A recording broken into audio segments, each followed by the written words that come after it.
What's up, everybody? It's me, your boy, your cousin, your homie, your next door neighbor, your friend, maybe even your coworker, if we fuck with each other like that. It's me, AJAERED. I'm back again with another episode of the AJAERED Show, and tonight we're gonna discuss Old Lady Gang and Kieth Lee's visit over there to Old Lady Gang over there in Atlanta. But before we get into all that shit, real quick, go ahead and make sure if this is your first video, please go ahead now and hit the subscribe bell. If you're so that when I actually upload these videos and go live, you'll be one of the first ones to actually see them. And please make sure, for God's sake, hit that thumbs up button. I always tell y'all this. They say they help me out a lot. I don't know yet. We're gonna find that shit out later on somewhere down the road. And please, please don't forget to share these videos with somebody. Okay? Sharing with another cousin, sharing with another friend or a family member. But please do not share them with children, because guaranteed, this is not children appropriate. It's not child appropriate. And y'all gonna have to forgive me tonight. I'm actually at home under the weather. I don't know what the fuck I got going on. But fucked around there and went to work, and somebody coughed, sneezed, pooted, and all this other shit, and all of a sudden it spread around the fucking office. So now I had to come home, of course, and make myself a hot toddy. This is like my third one of the day. This shit happened to me pretty much last Thursday. As you can probably tell, I don't know if y'all know, but this is motherfucking Tuesday. Last Thursday, I don't know what happened. The boy got the coughing, got the sneezing, and I chewing and hacking and shit up in the place. And to me, I will tell you this. There's nothing worse than a person that knows they're sick. And listen, I ain't talking about nobody, but I'm saying how the fuck I feel. But ain't nothing worse than somebody knowing they sick and won't sit there and protect everybody else from them. When I'm sick, I try to protect everybody from me. I try to wear a mask and shit to work, wherever I may be, in the grocery store, wherever wherever the fuck I may be going, the corner store, wherever. I make sure to try and wear a mask because I want to try and protect myself from other people and not spread the good news of the germ gospel.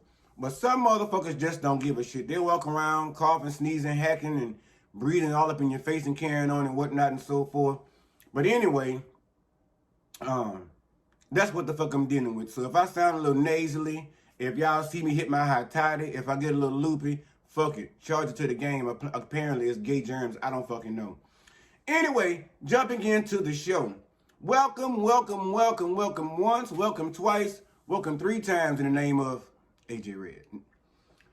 So, as you all have seen circulating on the social media platforms, I'm sure Instagram, and I don't know about Twitter, maybe even TikTok, that famed TikToker Kieth Lee decided to pay a visit to Atlanta.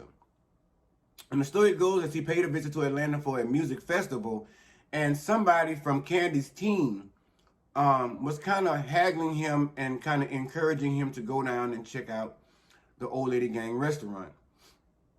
He basically said that during his time at the Old Lady Gang restaurant, that he tried to make reservations. They were not able to accommodate the reservation, saying that, it's like a 2-hour wait or something like that, an hour and 45-minute wait. So they decided to roll up on him, as they say, to the restaurant. And so they went in. He said he didn't get out the car. He sent his wife in and his family to see how people would receive them by, taking the orders possibly or getting them seated. So at that point, showing up to the restaurant, I think proceeded to be another hour or something like that, hour and a half. I don't fucking know completely. And y'all gonna see where I'm going with this in a minute. I'm just trying to throw all the little pieces of, scrapple detail out there, and I'm gonna let y'all gather the clues because I'm gonna bring all this shit together for full circle. So then he himself got out of the vehicle and went into the restaurant and was asking, what's the wait time, yada, yada, yada, yada, different stuff like this. So me personally, I would say if I was the wait staff, I would be pretty much oblivious to who Kieth Lee is. Now, I mentioned before that Kieth Lee is a famed TikToker. He retired from something else on TikTok. I think it's boxing or something like that. I don't really remember. If y'all do know, drop down in the comments and refresh your brother's mind. But he's now doing TikTok and basically doing,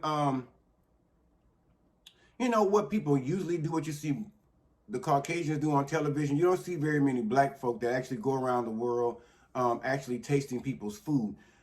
So basically, he's a food critic, a black food critic for black restaurants. And during this time, I think he had probably planned to visit Milk and Honey, which good reviews did not come of that either. I've never heard of Milk and Honey. I want to look it up because, well, I was going to say I visit there, but shit, they didn't have much going on anyway. But getting back to Kandi.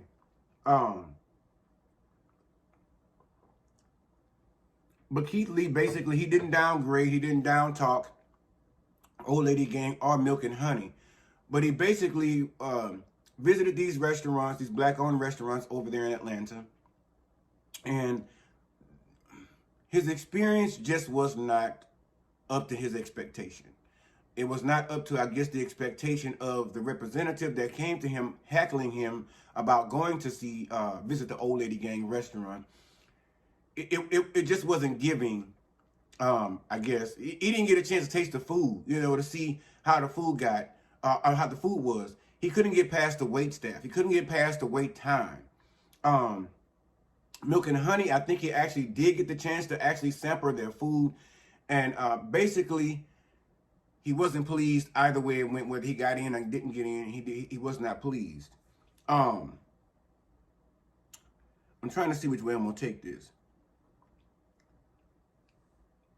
because there's several things I want to trail in this, and I want to be very, very careful of how I put what I'm going to say. Okay, moving on to, in conjunction with that, let's not forget where we are with Kandi and Kieth Lee, right? So moving on to that, I also seen, like, immediately following that, a podcast with, what is his name? Ray Daniels. He's a podcaster. Apparently, he's pretty influential, or he's pretty popular. People know him. I guess his opinion counts. In this particular podcast, for some reason, I don't know if it was piggybacking off of the situation with Kandi's restaurant or Milk and Honey, I don't know. But he was doing a segment with some fellow castmates of his and guests. And I just came in on the part where he said, excuse me, y'all, black businesses don't do well because they have a fucking attitude. And they give shitty, fucked up customer service. And the young lady on the panel with him, she chose to try and, you know, rival that with, you know, come on now, really, it's a black-owned restaurant. If you go to Timmy Chan's or Ling Ling's or whatever, they're not going to greet you with a smile and all this shit. Hello, how's your day, Ray Daniels, all this different stuff. What is it you look to order today, and all this different shit here. So she basically was trying to get him in the frame of mind that to accept the fact that black businesses are not always the best with customer service. They're not always welcoming. They don't always serve with a smile. And he was like, no, fuck that. He was like, fuck that bullshit. The bottom line is black-owned businesses. What they do is they have a fucked up attitude. They have fucked up customer service. And they do some weird-ass shit. They don't patronize their customers, their black customers, as they want their black customers to patronize them. They don't give that in return. And again, hey, I mean, que sera, right? So that was his opinion. And at the end of the day, I will go along with another star that chimed in. Cardi B chimed in and said that the restaurants in Atlanta black-owned are fuckery. She said basically they act like they don't want to make money. They do shit like open on certain days or certain hours or certain, you know, and they only serve certain shit certain times of the day or certain times of the week or on the weekends. Things like that. Which is not a bad thing, right? It's not always bad, but a lot of soul food restaurants, I know for a fact here in Houston, do the same shit. They may serve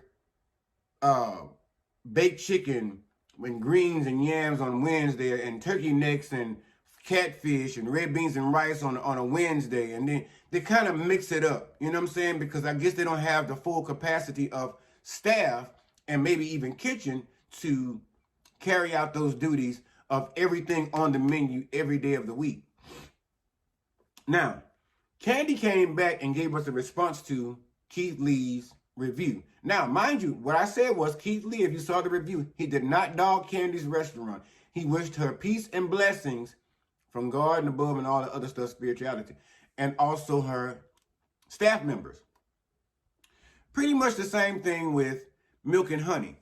Now, Candy came back and she said, so I'm going to speak on it, but no, I'm not going to speak on it, but what I will say, so now she went down to explain the situation as to why he couldn't get in a restaurant, why he couldn't get his meal, why the wait time was so different.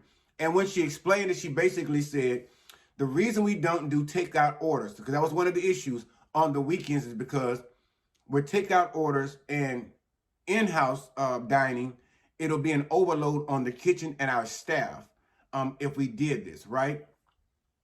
And she said, basically, for that reason, that is why on the weekend we do not offer takeout. That was the only thing that Candy addressed amongst the list of things that Kieth Lee put in his review as to what he deemed unacceptable in some sense about the restaurant. Milk and Honey. The owners of Milk and Honey, he stated that he didn't even know Kieth Lee. And I can't get mad with him because I didn't know Kieth Lee until this story broke and I actually saw it. I've seen the man's pictures in several different ads and different, postings and shit like that, and even on TikTok. But I didn't know that he was a food connoisseur. I didn't know he was a food critic, right? So Milk and Honey, the owners of Milk and Honey did not know him very well. And so they did not take his feedback very lightly in the beginning, because if you watch, they made a whole skit. I think it was the husband, the wife, and maybe even including the daughter, made a skit about he visited the restaurant, he gave some indecent likes or reviews, and they were all sitting around like, Kieth Lee, who is Kieth Lee? I have no idea who Kieth Lee is. Those type of things. But then they later on put out a statement saying that we do apologize that your dining experience or your near dining experience did not go very well, and we do apologize for that. Hopefully we can earn your business again and get you back down into the Milk and the Honey, and hopefully make this thing right. Now, this is where I attempt to tie all of this in and give my opinion on this entire thing. Candy, I love you. Candy, I cuss for you. Candy, I ride for you. You're the only housewife I haven't asked to be replaced over there in Atlanta. But let me just say this, Candy. You are a businesswoman. You are a black businesswoman. You're a black business mogul. With that being said, I understand the reasoning you gave for why you don't do takeout orders on the weekend. Okay, that semi makes sense. But what I'm going to say to you, friend, is if you and Todd would just stop trying to spread yourselves so thin, maybe one restaurant would have been enough, at least for the time being, because you got Blaze, you got Old Lady Gang, you got this going on, that going. It's too much. It's too much. It's too much. It's too much. I think you guys would have done better opening a bigger restaurant, one location, maybe even franchising off to 2. All right? And making sure that you have enough staff and enough Skrilla in your accounts, because you got the money, to make sure that your restaurant can operate at full capacity as for takeout on the weekends and through the week and dine in. Why do you say that, AJAERED? Because I can honestly tell you, now, I'm listening to what you said, Kieth Lee. I'm not going off what you said about Old Lady Gang. I'm going off my own experience. I personally have taken a trip to Atlanta for a friend girl's birthday of mine a couple of years ago. And one of the biggest goals was to get to the Old Lady Gang. And when I tell you we had the same motherfucking issues, we couldn't get reservations. We couldn't barely get, we had to sit outside for an hour and a half. We had time to go in the shopping mall that the restaurant was in the shopping strip with, the shopping center. We had time. This bitch had the time to go buy some tennis shoes. She had time to go buy tennis shoes. I had time to go buy outfit and blouse for some shit to wear that night for us to go out. We had ample enough time and then to sit and wait for lunch. Because this, I think it was around about 12, 1 o'clock, somewhere along there, because we went pretty early to try and beat the line. We still didn't. Reason being because the fucking restaurant ain't that motherfucking big. It's too fucking small for one, Candy. Ooh, I had to get a sip. I'm over here pouring tea and got a sip at the same time. But Candy, the place was too motherfucking small. And take a look at the chicken. Look at the chicken plate. That's pretty much what mine looked like. You know what I'm saying? When you go to a restaurant, yes, it's Aunt Bertha's chicken, but the chicken in Aunt Bertha's kitchen can be a little burnt. It can be a little black. But when I come to your restaurant and I pay $20 plus for this goddamn chicken breast on my plate, I don't want my chicken to be fried no grease. I want my macaroni and cheese to be full. Candy, you know you love to eat. Feed us like you like to feed us like black folk. Don't feed us like no goddamn white folk that own no black restaurant or serving no goddamn soul food. Giving a little ice cream scoops of motherfucking macaroni and cheese and goddamn greens and shit. That don't make no fucking sense, Candy. We need you and Todd to do better. We need y'all to ramp up y'all motherfucking kitchen. We need y'all to get, because y'all know if Atlanta Housewives make it back to the to Bravo next year, they're gonna talk about it. They're gonna talk about how Kieth Lee dogged the shit out of Old Lady Gang. And Old Lady Gang has caught a lot of heat from some of the girls on the cast of Atlanta Housewives, Housewives of Atlanta. I always fuck that up. People on the outside, you know, patrons of the restaurant. Candy, we can't go on like this, friend.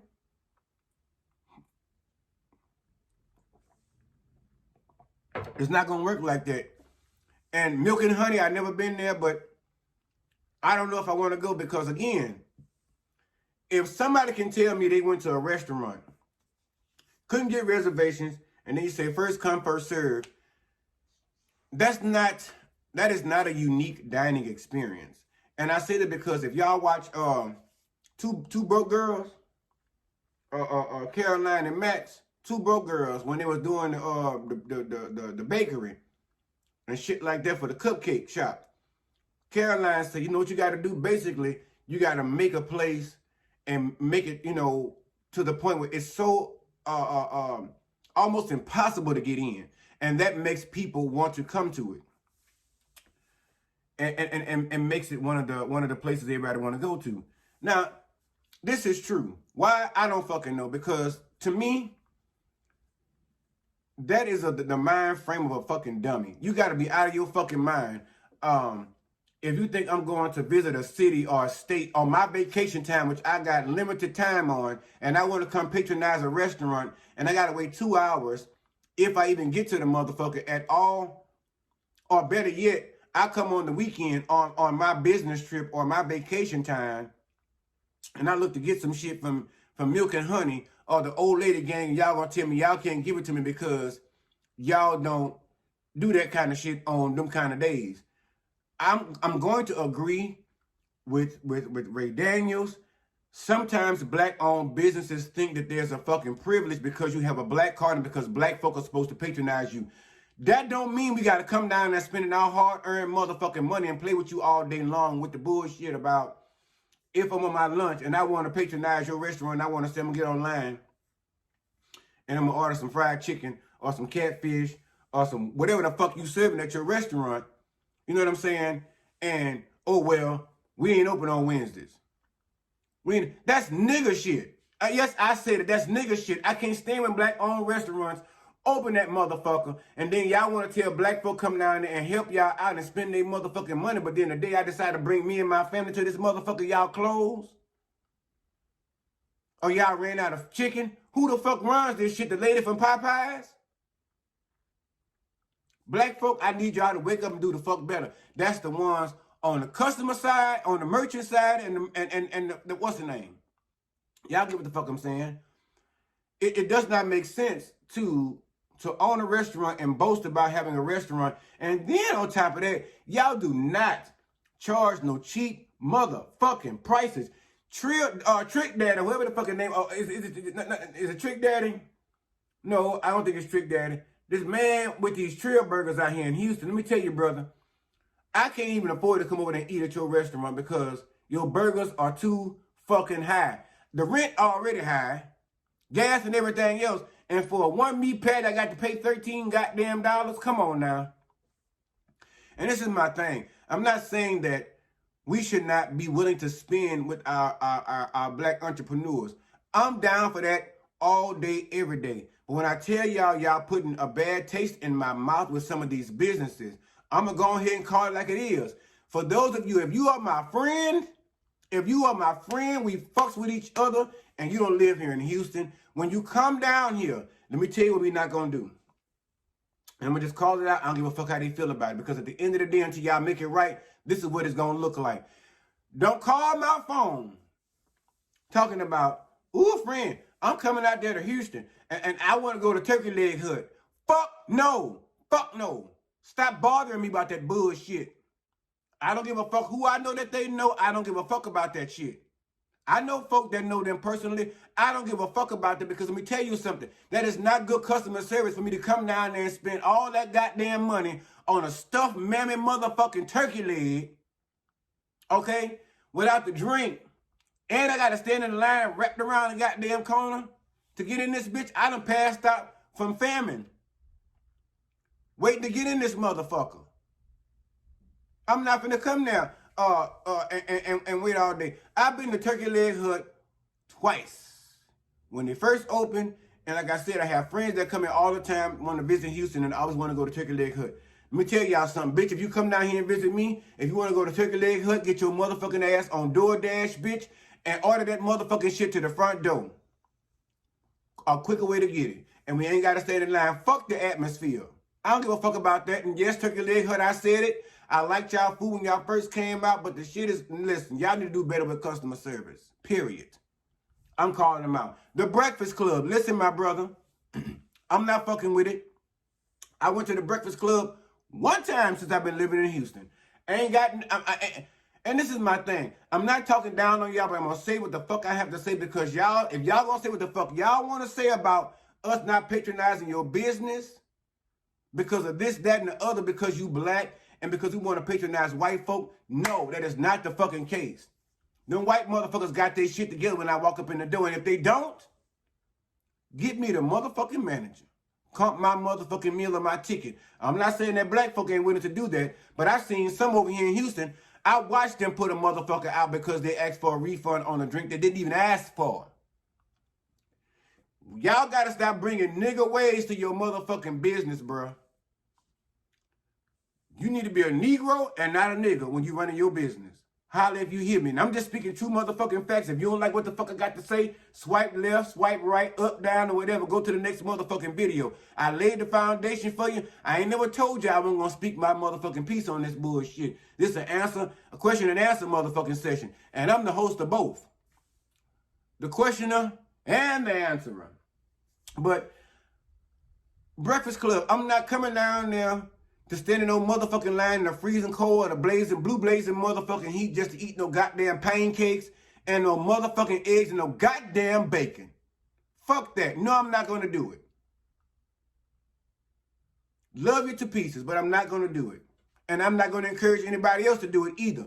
If you want that kind of business, stop being motherfucking greedy and get a big enough building to house them motherfuckers in so they can get up there and eat. Huh? Yeah. Flying saucer. I don't know who the fuck flying saucer is by. I'm just going to throw that shit out there because they get on my motherfucking nerve with them pies every motherfucking year. I ain't never bought a pie from Flying Saucer. I make better pies in my goddamn house. I'm not coming to sit out there for no 2 hours for no sweet tater pie. Fuck apple pie. Fuck grandma's peach cobbler. I ain't fucking with none of it. Okay? And that's for any other black-owned business in Houston, Atlanta, Louisiana, Kansas City, Oklahoma, Nevada, wherever the fuck you may be. This is an all call, a PSA to let y'all know, no, we ain't got to keep fucking with you just because you black. And it ain't just the restaurants. That's any black-owned business. Y'all got to get this shit together.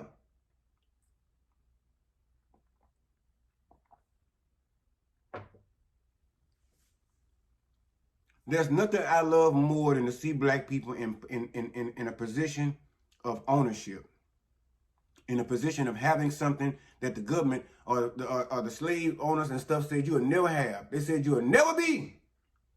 They said you will never get anything. They said you'll never be anything. But thanks, baby ocean. Thanks be to God. You own something. So with that being said, you have to pay homage to your black roots, and you also have to respect your black patrons. Now, I'm not talking about the ones that come in there and get drunk and start shit, turning over tables and whatnot, knocking bills over and shit. Like, I'm not talking about them kind. Call the police and get them off your property and out of your establishment. But you cannot sit up and say because a person is black and that they choose to challenge you or ask a question as to how your business is to be run and what to expect when they come to patronize your establishment. You have to set expectation, and the expectation has to be fair. And that's the same shit I was talking about across the board. You business owners cannot treat people this way. And that's a plug. Or no, that's a motherfucking, that's shade. That's what it is. My bad. That's shade for Verizon and AT&T because bitches just, excuse me, y'all, let me step away. Sidebar, Verizon, your days is, count your days, bitch. AT&T, count your days, bitch. Let me tell you what AT&T told me. Now, I know y'all seen that nationwide outage, I think around about October 21st. It was all over the place. Nobody had no service, no data, no nothing. You couldn't even use your phone. A bitch could be raping you up against the woods by an oak tree, willingly or unwillingly. You couldn't call the police to save your motherfucking ass for nothing. Because your phone wouldn't work. I called AT&T and told them about it. You know what they offered me? $17.29. AT&T, let me tell y'all some of the biggest fuckboys in the tech world. It's a crying shame. Then the motherfucking rep had nerve to go off and tell me, well, what if your lights went off and you lost your food and this and the third, and you feel like you owed $1,000, but your light company feel like you should still pay your bill?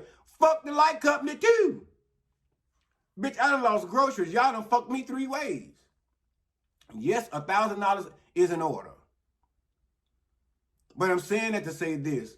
People like AT&T and Verizon, but not Verizon, I've been telling you, I've been fucking over my Wi-Fi for the longest. Or you get your own highway. Let me give you a box. Stick that bitch in the window. And you ain't got to worry about ever being disconnected unless you don't pay your bill. Now I pay this motherfucker on time. You feel me? But when I tell you for the last 5 months, if I ain't got to get my ashy ass up and come out that bed down them stairs to unplug this funky ass router and replug this bitch and pray over it and dash a little holy oil on that motherfucker for it to start working again and then going back upstairs. And as soon as I get into something real good, guess what's going to happen? Shit disconnected again. Now the bitches went and sent me another box. Refreshed it. That box worked for 2 days. Then the bitch started doing the same thing for the last 2 months. So at the end of the day, I don't understand what the fuck we doing nowadays, but we paying for. Yeah, I'm on my soapbox right now. I'm talking about some other shit person with me. We're going to get back to Candy and them in a minute. But the bottom line, the point I'm trying to make to you, like Bernie Mac said, the point I'm trying to make to you is we work hard for the money. We got to get out there and get to the yams. Now, Candy, we ain't say you don't work hard for yours. Business owners, we ain't say y'all didn't work hard for y'all.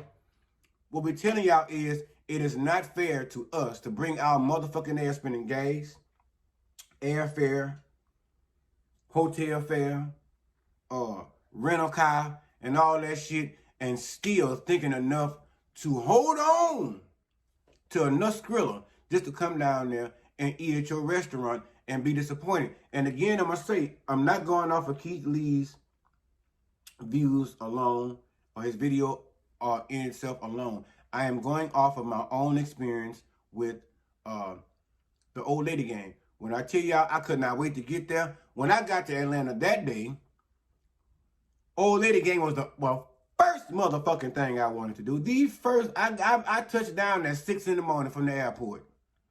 And from there, I didn't give a fuck. At 8 o'clock, 9 o'clock, 10 o'clock, I was still trying to call to get a hold of old lady game to see if we had to have reservations. Couldn't get either location for a reservation. And again, turned around and the lady said, well, you do better just showing up. Bitch lied. Like I said, we had time to go shopping for drawers, socks, beanies, all kind of shit. Because the airline had to lost my luggage. Lost all my shit. Matter of fact, I ain't got my shit back now. And the fucked up part about the way I was in the shopping center, I needed to buy some drawers, so I was like, well, shit, Ross is right there. You know what I'm saying? I buy above market. I usually buy some expensive drawers. But I was saying, okay, well, fuck it. These are last minute. I'm going to buy me some Hanes or some Hanes Herways and put them on. And I'm going to strut about the city for my vacation and going back home and get to my good drawers stash. It took me so long to find drawers, y'all. And the ones I bought, and the whole trip was a bust. By the time I bought the drawers, went home, went back to the room, showered and shit, and put the drawers on. The drawer was too small. It looked like, and I'm small. I looked like a busted can of biscuit in a pair of them motherfucking heirlooms. I mean, what you call it, banana looms, Fruit Looms drawers. It was a mess. I spent money for nothing. The only thing fit was the goddamn socks. And the jeans I bought, because them drawers, when I tell you them drawers was was squeezing and suffocating the fuck out of my nether regions. But that's how much time I had waiting for old lady gang to tell me something or let me in. And when I did get in, the one thing I can actually say was the young lady that served us was very polite. She was sweet as pie, and I think she was hitting on me a little bit, but she didn't know the story. She don't know I don't fuck with the girls, I fucks with the dudes. But nevertheless, it was a harmful flirt, and I wasn't bothered by it because I know it wasn't going no fucking well. But I had to get on here and say my piece about that. Ray Daniels, I agree with you to a degree that our black business owners, in whatever capacity that they're operating, whatever industry they're in, that they need to do better, whether it's the hair industry, the nail industry, the food industry, whatever. We expect better. Just like y'all expect better from us for support, we expect better from you all as well. So the respect is mutual across the board, because we don't work for you. We actually help pay your bills. We help make you all who you are. We do that. We do that out the kindness of our hearts, and sometimes, in this case, the emptiness of my stomach or the greed of my fat ass. I want to come over there and fuck that breast up. And let me just tell you, Candy, I was disappointed. Maybe someday I'll get to come out there again. Well, I know I'll be out there again, but when I come up there the next time, maybe I'll get to try the old lady gang. Matter of fact, I'm gonna make it my business. When I get back from Denver next month, I'm gonna plan a trip probably to Atlanta as soon as the winter is over. Maybe February. I'll probably go in. It was cold as a motherfucker in February. Maybe March. I'll probably go in March. Yeah, probably the end of March when winter's kind of almost over. I'll go out there and check out. I'm only going to Old Lady Gang, and I'm gonna stop by Milk and Honey and see what's going on. And I'm gonna, of course, if it ain't right again, I'm gonna come back down here and tell y'all, and I'm gonna get on Candy's ass, because Candy, you know better. All right, anyway, that's it for me, cousins. I'm finna get my sick ass off this motherfucker and go drink some more of my hot toddy and go find me something to eat. And I ain't put the trash outside, and the damn man passed by the door to get the trash, and I forgot. I'll walk it out there, fuck it. But anyway, cousins, I love you guys so much. Again, if this is your first video, please go ahead now and hit that subscribe bell, so that when I upload these videos or go live, you will be one of the first ones to see it. And please comment down in the bottom section, the comment section. And make sure to always hit that thumbs up button. That helps me out. And please share these videos with somebody. Share them with someone you know. Share them with somebody you don't know. Hell, share them with somebody over dinner at Old Lady Gang if you got time to get in. If they ain't too full. And shit, share them with Keith. Share them with Candy. Share them with the owners of the Milk and the Honey. Share them with cardib. Share this motherfucker with Ray Daniels, because I know I am. I want to see what the fuck he had to say about it. I didn't go as hard as he did, but at the end of the day. Anyway, I love you guys so much. That's never ending. Love yourselves real good. First and foremost, wrap your arms around yourself. Give yourself a big old hug and a kiss if your lips long enough. Or what about your lips? I mean, your tongue. I don't have no clue about that. Anyway, I love you guys so much. You guys take care until the next video. Oh, and don't forget to join me and the ladies on Wednesday night at 8 p.m. for AJ and the crew. Things get pretty wild over there. Sometimes the alcohol have us bitches over there tripping. and it always makes for a good time. All right, so I'll see you guys tomorrow in the live chat with AJ and the crew. All right, until then, love you guys much. Take care. Later.